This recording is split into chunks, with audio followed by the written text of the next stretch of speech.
Right, when we described all those unfortunate circumstances that happened before, it's like the freeze curse, that makes it sound almost like funny, or a way to think, whatever, it was just not something weird that happened. But like you've said, you've had a couple of aspects to your career that have been really rough, actually, which is considering over the years, I could find, a bunch of experts that'd say you're one of the better AD carries or you were very good at certain times.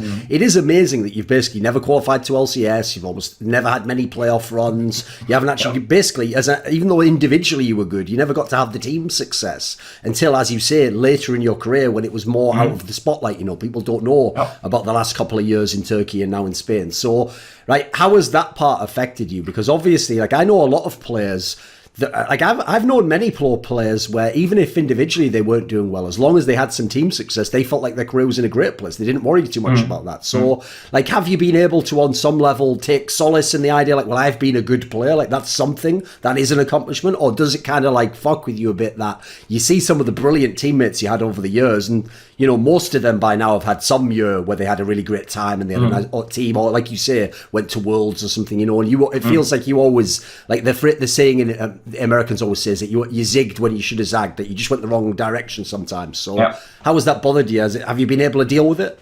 So before I took a break from a league for the long break that I had for 1.5 years, it was sort of like an arrogance or just being dumb, where I felt like, even though I was always considered one of the best players in my team and I was playing well back in that time, and everyone was thinking that I'm really good player and I'm performing really well.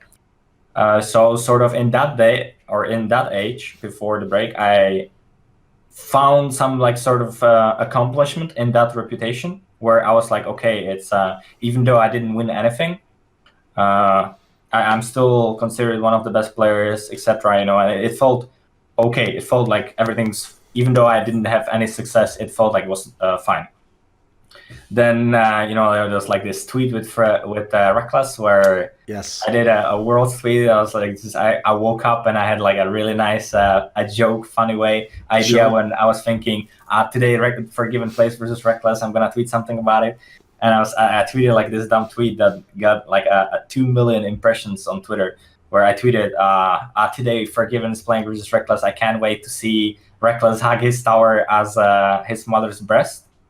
Where I thought I thought it was funny because everyone knew that Forgiven was a very aggressive laner, and everyone knew how he plays. Everyone knew that he will just take your tower at 8 minutes, and you either camp him or the team camps him, and if you don't camp him, you lose. That was basically Forgiven's playstyle.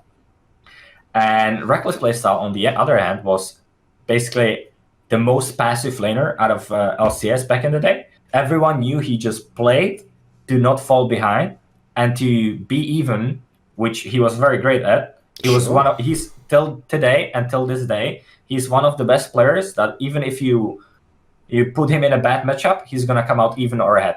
I have to give him that. He's really good.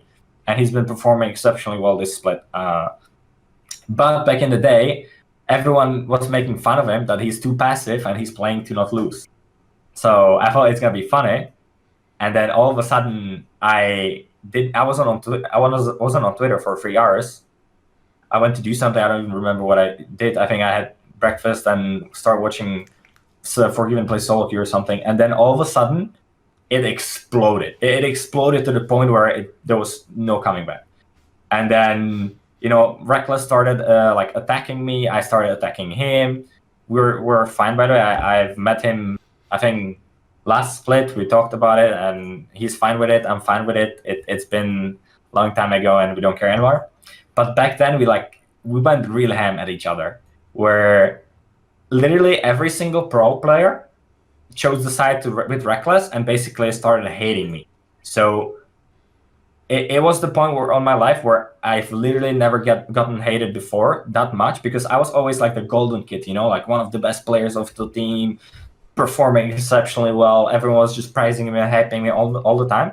And then all of a sudden, from that, it changed to literally every single pro player hating me because I was arrogant, cocky in the tweets, and they all sided with Rekkles, and they were tweeting #WreckingCrew and basically putting his achievements and stuff. it went all out of the control. And I think it's still in the minds of the players that lived through it, even though it's happened like 3 or 4 years ago, and literally me and Rekkles don't care about it. So maybe people still remember that stuff. I don't know if people remember that, but it was huge. It was one of the biggest mistakes I ever did in my life. So yeah. On that note, though, because I remember in that exact exchange on Twitter, Forgiven himself made an infamous tweet in response where he said... Yeah, he was the only one defending me. Like, he basically said... Well, the funny thing was, he obviously could relate, because he had the same exact things happen in his own career, where he would be considered a very good player, but then obviously he wasn't winning fucking LCS, you know, and he had to keep changing team all the time. Meanwhile, he would look over and he'd see Sven, at the time Niels, you know, and he'd see Rekkles, and he would see, wait a minute, these guys have all the teammates, they have all the brilliant squads, they go into all the, you know, top 4 worlds. And so obviously, the problem is if you think you're as good as that person, you think exactly what Forgiven said, where he said in his tweet, basically, like, I'd like to see, I mean, he called them like the Nordic Wonder Boys or whatever, but he meant Sven and Rekkles, basically. Yep. He basically said, I'd like to see those players, the gist of it was, go through what me and Freeze did, like, go through teams that are bad teammates in a bad scenario, and you don't get paid, and you have to battle just to be 7th or something, you know, or never mind win LCS. Is there some truth to that? Do you kind of feel like some of those players haven't had that experience? I heavily agree with that. I mean, it's obviously what it is, right? It's just, I don't know if it's luck or if it's them choosing a good team. You know, I think it's a combination of both them being lucky and then both them choosing a good team or good teammates. Sure. To start with. But if you look at Sven and Rekkles, they both literally the first year they got into LAC, they were on the best teams. So ever since their start of the career, ever since they started playing competitively in LAC, they were on top 2 or top 3 team. Yes. Which is a very different environment than it is to be on the worst teams. So it is very different to live through being several years, like years in the bottom teams and be years in the top teams. It's very different. And it is you can't imagine how different it is. It's crazy. So I agree with that tweet, with that Forgiven made. But again, you know, like, I maybe I could have chose a different team and start and be the best in the best team, you know, like maybe it was my bad, maybe it was luck, who knows? Yeah, sure. You never know. But yeah, I mean, they both were the part of the best teams from like literally from zero, from the beginning.